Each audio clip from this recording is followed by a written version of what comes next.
Thank you for listening to the show on Really Big Something Channel. April 12th, 2018.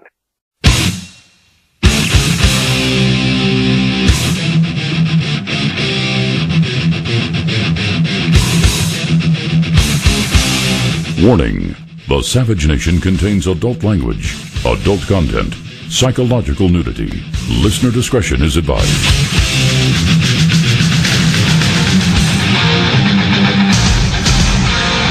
And now, America's most exciting radio talk show, The Savage Nation, home of borders, language, culture.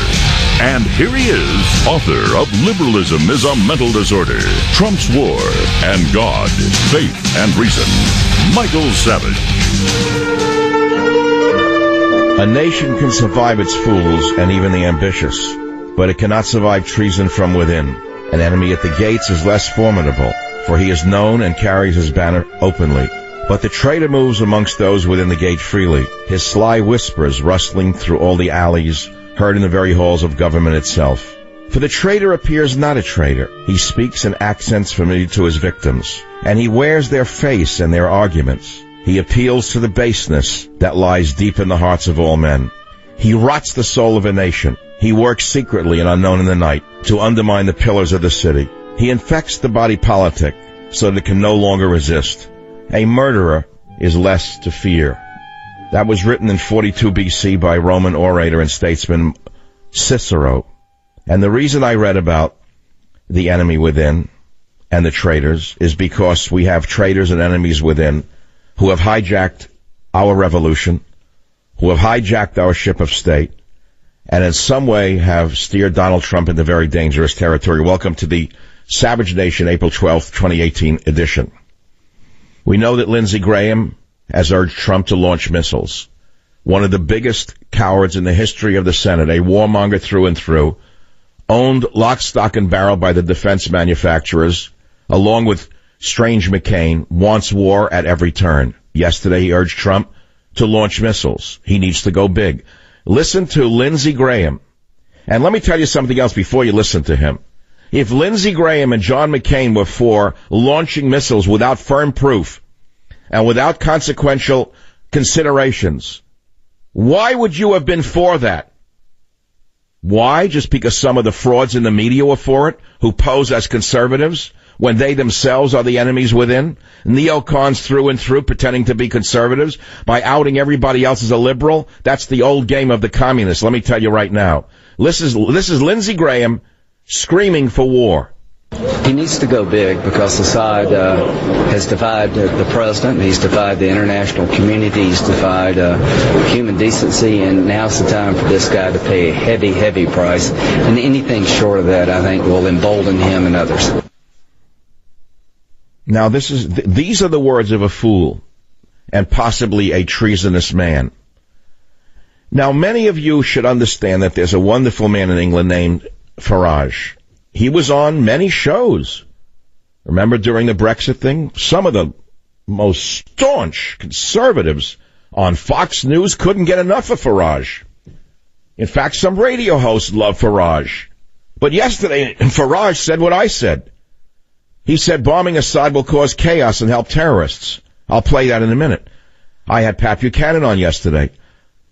I liquidated the argument that we should bomb Assad and threaten Russia. I liquidated that argument with 3 hours of radio, unlike anything I have done in 20 years. Yesterday was one of the greatest days in the history of my show for one reason. We influenced the outcome of, we influenced the course of human events. We actually saw yesterday that we live in a functioning participatory democracy. At the beginning of the day, Trump blustered that he was ready to launch his shiny new missiles. We were all appalled for 3 reasons. One, why would you in advance tell people what you were going to do when you criticized Obama for that, we said. Many of you said, yes, this is not right, this is not Trump. Then we said, why would you threaten Russia, which is a phenomenal nuclear power? You do understand that they're not North Korea. The madman in North Korea might have nukes, but he can't launch them very far, while Russia definitely has intercontinental ballistic missiles. Some are on submarines that are as good as any of ours, and they run silent and they run deep. You don't provoke a nuclear war simply because Lindsey Graham urges you to do so, we said. We were shocked. And I appeal to you today with 3 hours of radio along the lines of something I had not done since, well, I don't know, a couple of times we've changed the course of human events. With Bush, it was something to do with port security, if you remember that one. Many of you would like to conveniently forget the influence that this show has. It may not be the biggest show, but it may be one of the most influential shows in terms of thought. So we wake up this morning. I got to tell you something. I didn't sleep well last night. I was afraid to wake up this morning. I was afraid to wake up this morning for fear that they would have launched and we were in a war. But 3:30 in the morning, my time, my dog woke me. He's been sick, this one now, and it's getting me freaked out. Teddy now is making me get up with the throwing up and this and that. I got mad at him. I said, why are you bothering me? I'm not a father 20 years old with an infant. Cut it out. You know, you start talking to a dog. But anyway, I get up and I say, do not look at the computer. Let the dog out and go back to sleep, I thought. But I couldn't help it. I looked at the computer. We were not yet at war. Go back to sleep. 4:30, he wakes me up again, the dog. Again, I let him out. Again, I think, it's not even dawn. Do not look at the computer. Don't. You'll never get back to sleep. Well, I looked at the computer and I saw that Trump had reversed himself. And I said, thank God. Thank God that we are living in a participatory democracy where the president actually listens to the people. You do understand that this was not so much a sign of weakness as a sign of strength. That by saying I didn't say when I would launch, he actually admitted that his advice to strike Syria was premature. He probably reevaluated this rather risky tweet in the morning, and he performed an extraordinary reversal on his threat to bomb Assad, claiming he never said when an attack on Syria would take place. Yesterday, Mr. Trump tweeted that Syria's major ally, Russia, should, quote, get ready for America's smart missiles, that they're smart and shiny and new. But all of a sudden, because of the outcry amongst you, the people of America, don't assume he didn't hear you. Don't assume just because the others in the media who are jealous of my influence didn't say that you had the influence. I've been around a long time, and everyone listens to this show of any merit in this country. Make no mistake about it. Don't fool yourself. The message got through. And if it was just a Machiavellian decision that he would lose his base, the House would fall, and he'd be impeached, and nobody would be there for him. Well, so be it. But even Farage of England said bombing Assad will cause chaos and help terrorists. All of the wisest people on earth knew that it would be the wrong thing to do, except the Johnny-come-latelys in the media who pose as wise men who are nothing but shills for their own self-interests. And so I said this morning, Trump shows strength, admits advice to strike Syria premature. But I must tell you that we don't really know whether or not he might strike as I speak, because he's in a meeting with all of his top advisors, and we do know that amongst them are globalist neocons who are trying to steer the ship into the iceberg of war. They're going to argue through the day and through the night to launch and to fight and to show the world how tough we are. You cannot believe the stupidity and the evil amongst men. It was interesting to me and quite telling yesterday that as I was pleading with the president and with you, the audience, for the president to reconsider, and I begged you to flood the White House with emails. You remember that one? Maybe you did, because he got the message somehow. And I had Pat Buchanan on. He did work for Nixon and Reagan. Even people who had once worked for Reagan were calling him a liberal at the end of the show. That's how sick they are. That's how demented they are. You know, but I really blame you for not paying attention. People who worked for Reagan, who know that Pat Buchanan was his communications director, attacked Buchanan as a liberal just to make their point that he should go to war. This is how demented it's become in the media. But apparently Trump could read through the fog and say, wait a minute. The savage nation may not be the biggest show in the country, but when I met with him, I will tell you right now, they said to me, you are the rock star of radio. We all know that. Those are their words, not mine. I don't care whether you believe me or not. Because I asked him, how do you want to introduce me to somebody? He said, what do you mean introduce you? You're like Madonna. You're the rock star of radio. We know who you are. You've been around, and you know what you're talking about, and everyone listens to you and respects you. So I would assume that the president heard us, whether directly through you or emails or whatnot, or somebody gave him a summary. I asked Pat Buchanan, how did Ronald Reagan, how did Nixon get the opinion of the people in front of him? He said, how? He said, I collected the statements of the major newspapers, the headlines. I put them together in one report every morning, which he read every morning. Sometimes it was 50 pages long.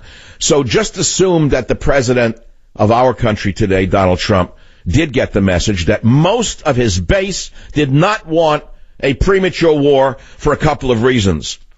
And I'm not going to reiterate them for you right now.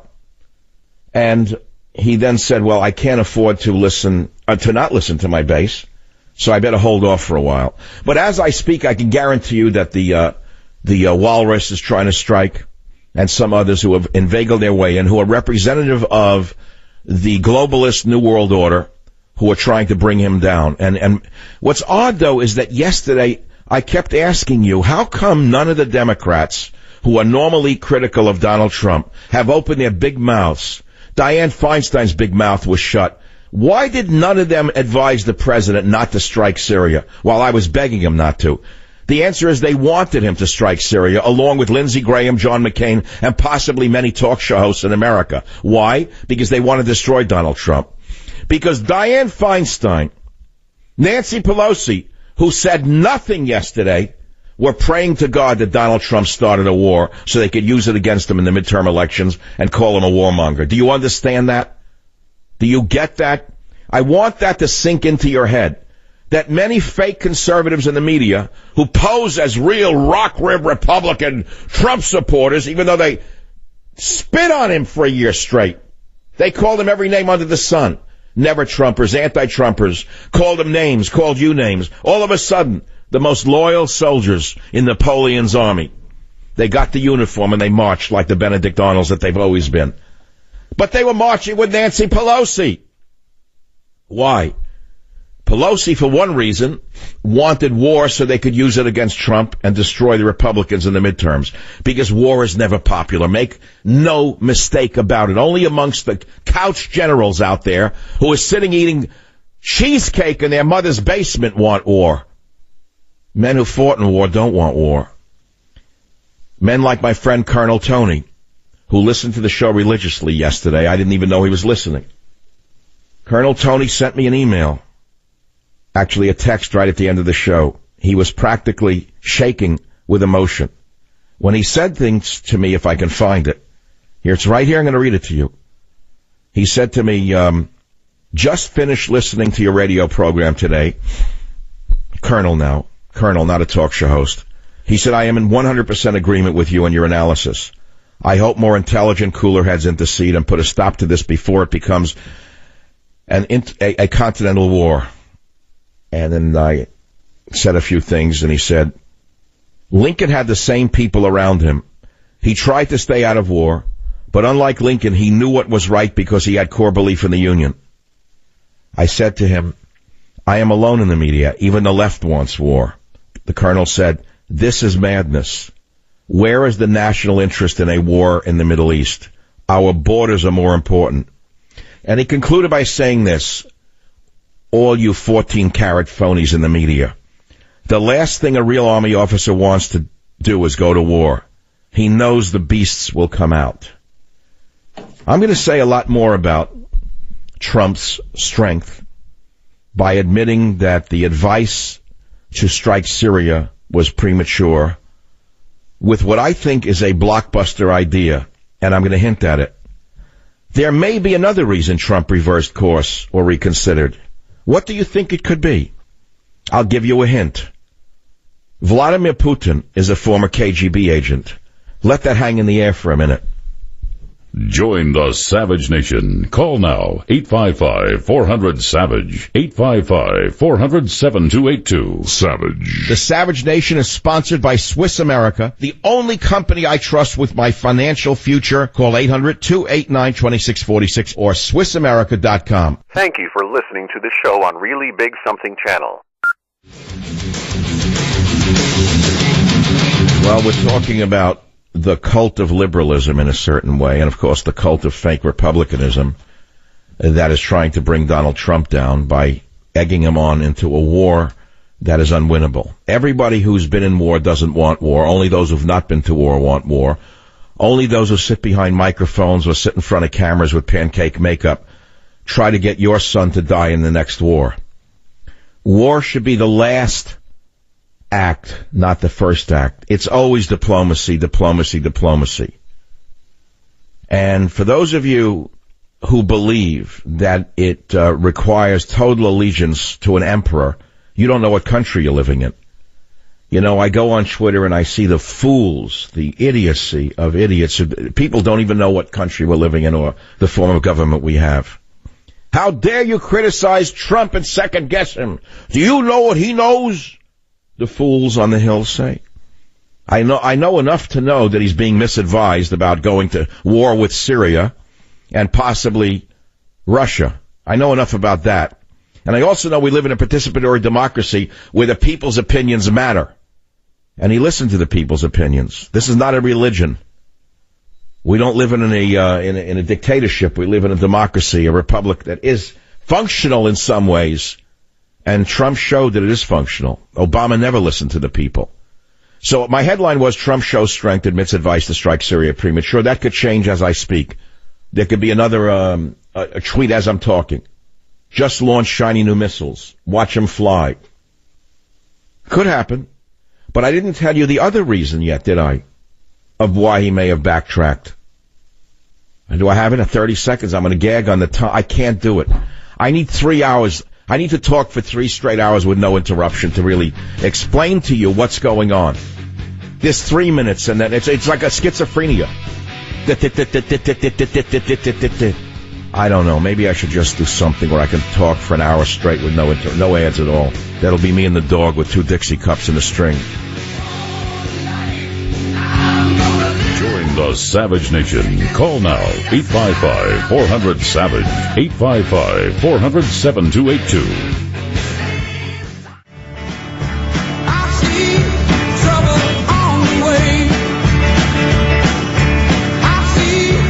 Trump shows strength and gives advice to strike Syria premature. At least that's what I would like to believe is going on. But I myself do not know. I know that I spent 3 hours lobbying on this program for the president to reconsider and back off. I had you bombard the White House with emails. Maybe that's the reason he reconsidered. He is a politician, and so is his party. And they realize if they lose the base, and you are the base, make no mistake about it. If they lose the base by going into another idiotic war in the Middle East, they will lose the House, they will lose the Senate, and it is likely they will, let's say, take some other drastic steps on the other side. But I don't know what could happen 10 minutes from now. This is the problem. This is the world we're living in. But look, I hinted at something else, that there may be another reason that is not this one, which would explain why Trump reversed course or reconsidered. And I suggested in a hint when I said to you, Putin is a former KGB agent. What do you think I was hinting at? Well, I may as well lay it on the line since I write novels as well. So this is pure fiction. I wrote Abuse of Power, New York Times bestseller, unknown in America. I never heard of it in San Francisco, not sold in San Francisco. The only novels here are Jenny Has 6 Mommies and 3 Rhinoceroses. Other than that, there's no such thing as fiction in San Francisco. I wrote many other novels that were bestsellers, actually 3 in a row with Jack Hatfield. So make believe this is a novel. I'm going to put it in the third person. There is a president who is on the verge and threatens to launch missiles. His adversary is the head of a very powerful nuclear nation, former KGB agent, who says to him in whatever coded messages that they use, whatever back channel, if you do this, we will release documents that are false which prove that there was Russia collusion.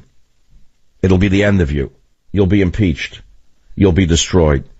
Now, what I'm saying to you is something you have to be able to stretch your imagination to understand. You do know that there's a capacity for forging documents, don't you?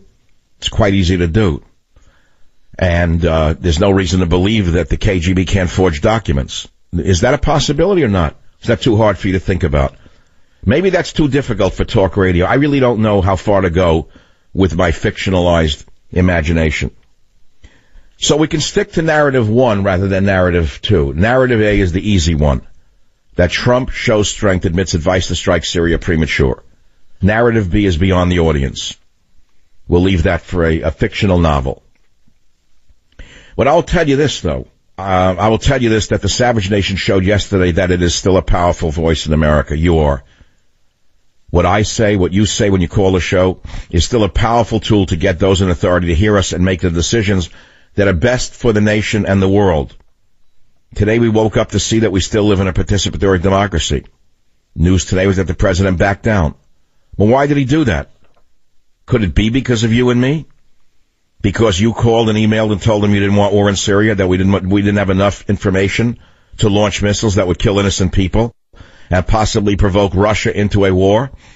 I had Pat Buchanan on yesterday, a true conservative who served both for Nixon and Reagan, who acknowledged that it was us who were on the right side of history, meaning you and I, the audience, and he, and that those advising the president were wrong to push the administration into another war in the Middle East. I believe the president may have actually listened to us and not to his advisors, especially the new breed of warmongers who just swept into the White House. A week ago he said, no, we're getting out of Syria. Then we hear Bolton's coming in on Monday, and on Saturday there's a false flag. All of a sudden, a gas attack. We still don't even know who did the gas attack. Remember, he reversed his advisor's advice in either case and actually listened to the people. This may not be so much a reversal of his position as it is an acceptance of the desires of the voters. Most of you want no foreign wars. Most of you want no intervention in the Middle East. Maybe Donald Trump finally realizes that his new advisors are against what you want. You know, again, I'm going to make it very, very brief, but importantly so, personal.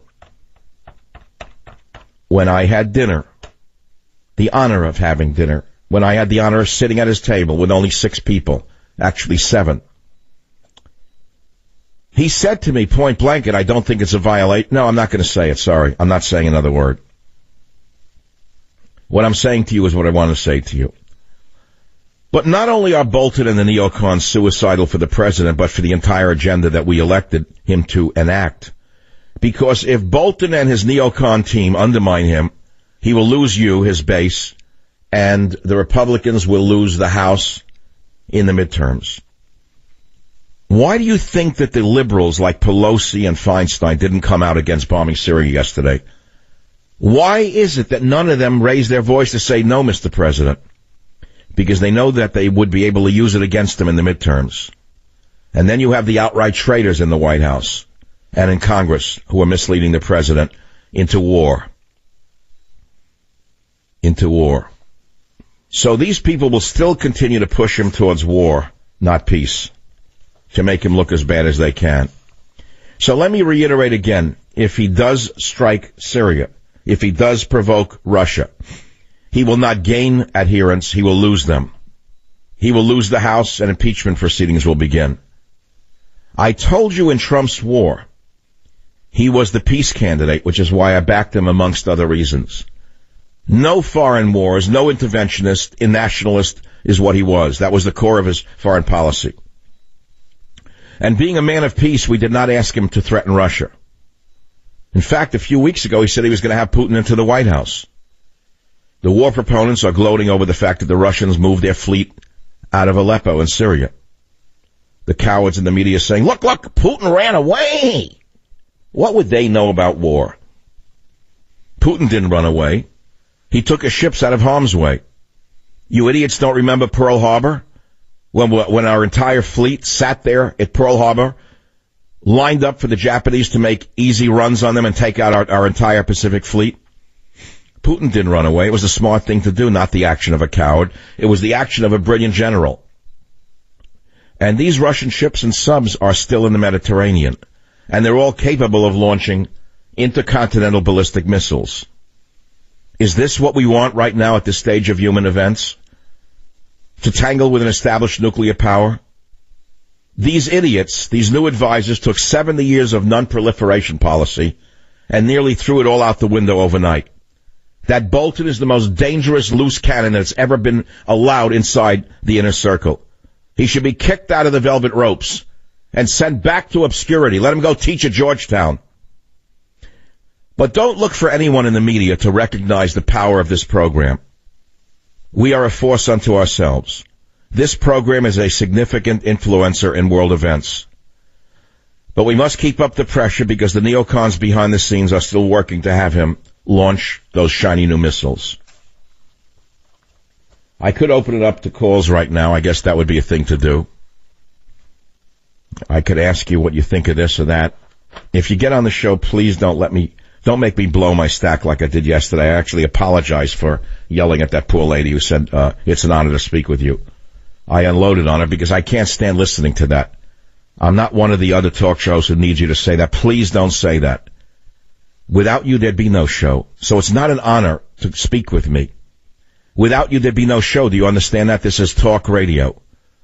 This is not television with staged audiences. This is radio, talk radio. It's rough. It's a rough and tumble medium. It's like a contact sport in some ways, but it's very direct. And so it's not an honor for you to speak with me. It is what the show is all about. I don't know if I want to take calls right now. Okay, Rob on WABC line 5. Please talk, Rob. I don't know what you're going to say, honestly. Hi, Mr. Savage. My name is Robin from Long Island. Thank you for having me on. I just wanted to thank you for speaking out yesterday against war and against Bolton and against all those people, because the truth is, I see a lot of neocons in this cabinet, and I did vote for Trump, and we are the silent majority. However, I am a moderate, and the last thing we need right now is more young people like myself going home in body bags. So I think that you're one. Well, but according to the experts in the media, you wouldn't be affected by it. We have an all-volunteer army. So it's they who would die, not you. And that was an argument I heard yesterday. It's an all-volunteer army, so we have nothing to worry about. Have you ever heard anything as facetious as that in your life? It's absolutely ridiculous. All these people who want the war, they're not the ones who have to send their children home in body bags, honestly. It's just... No, but the object is you wouldn't be affected anyway. It's only the dummies who are enlisted, who have volunteered. Let them die is what the talk show host was saying yesterday. All the warmongers. Well, they're very out of touch, Mr. Savage, with people like you and me and everybody who voted for Trump. Because if we wanted war, we would have voted for Rubio. We would have voted for Lindsey Graham or one of these other quacks. We voted for... Now, you see, you know your history. You know your history of the election. Well, Rob, as I say to you, this may not be the biggest show, but it may be the most influential show. People of influence listen to the show. And I'm very proud to have listeners like you call the show. 855-400-7282. I don't know, maybe it's time for a change to something else. Isn't today, Jim, is that the day that the G.I. Jew thing came out because it's Holocaust Memorial Day? Yes or no? I need to know. I think it is. I think today is Holocaust Memorial Day, and it's worth doing something on that, lest we never, ever, ever forget what happened not so long ago in a dictatorship where over 6 million Jews were mercilessly slaughtered and over 9 million non-Jews were mercilessly slaughtered in the concentration camps and in the factories, in the streets, in the torture chambers, all because of a mad dictator who hated a certain race. Never forget that one. Well, anyway, a documentary came out called G.I. Jews, which I thought was very interesting because one of my... can I mention it? I guess I can. Remember 2 days ago I had my attorney on, Dan Horowitz? Great lawyer, friend of mine. Well, it turns out his father actually is in the documentary G.I. Jews. His father landed in Normandy and fought all the way to Berlin. You wouldn't know this. There's some ordinary men around you who are still living, who are actually there. And his father's brother was a tank commander who died when a German shell hit the tank and blew him, killed him. Brave man, that was Dan's uncle, comes from a family of warriors, which is why he's such a great lawyer. But the point is that it became very personal for me at that point. And I think we should talk a little bit about the Holocaust Memorial Day in some regard on the program. Maybe we'll play that little tape so you know what I'm talking about. A lot of us want to sweep it under the rug and say, I heard it 100 times. I don't want to hear about the Holocaust. Let's move on.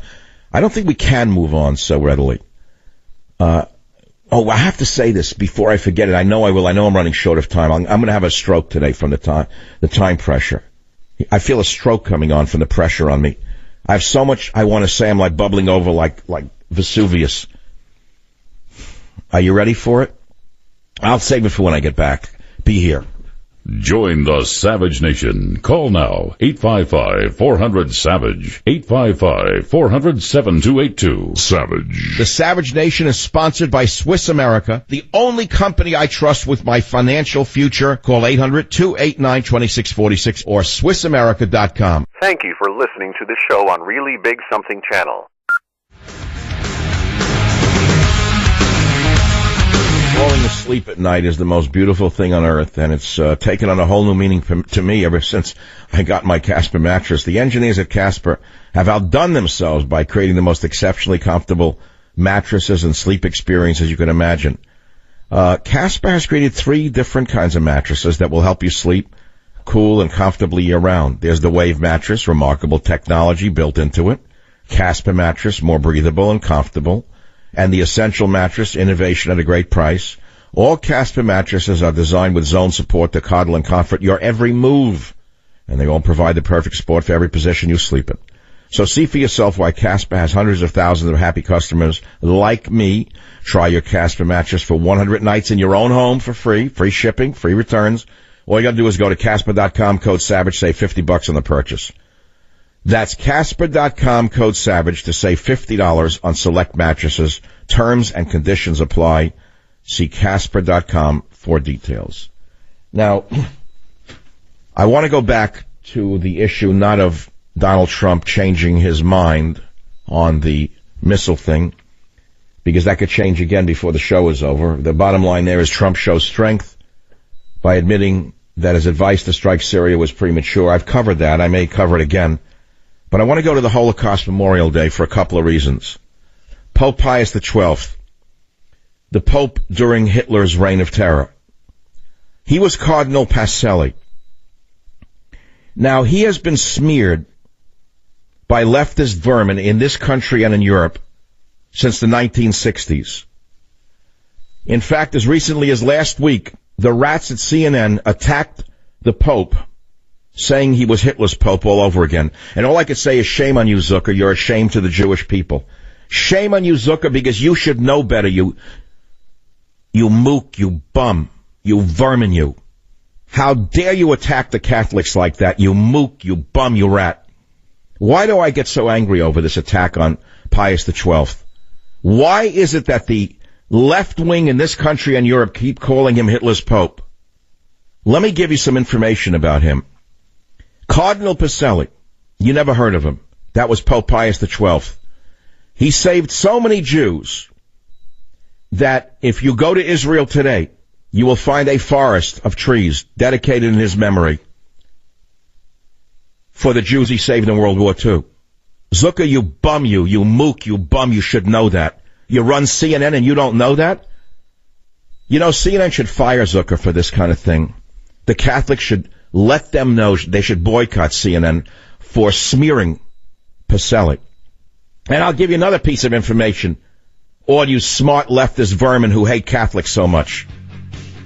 The former head rabbi of Rome, Israel Zoli, converted to Catholicism after World War II because of the great number of Jews saved by the Pope, who you, Zucker, smear as Hitler's Pope. Did you hear what I just said to you? These are facts or I wouldn't give them to you, and you can't get them anywhere else but on the Savage Nation. Join the Savage Nation. Call now, 855-400-SAVAGE, 855-400-7282. Thank you for listening to the show on Really Big Something Channel. Me, a cat, moving in with a new human.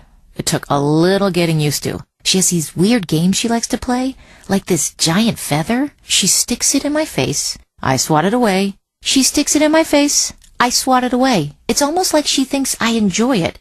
But seeing how much fun she gets out of it, well, I guess it makes it all worth it. Humans. A person is the best thing to happen to a shelter pet. Be that person. Adopt. Brought to you by the Ad Council and the ShelterPetProject.org. So, I'm a dog, and I just got adopted by this new human guy, and I'm starting to wonder how he got along without me. I mean, okay, something as simple as walking around the block. He's got this leash thing, and he puts me on one end and him on the other, and I'm just taking him around. I think he's afraid of getting lost. Without that leash and me guiding him along, I don't think he'd find his way back home.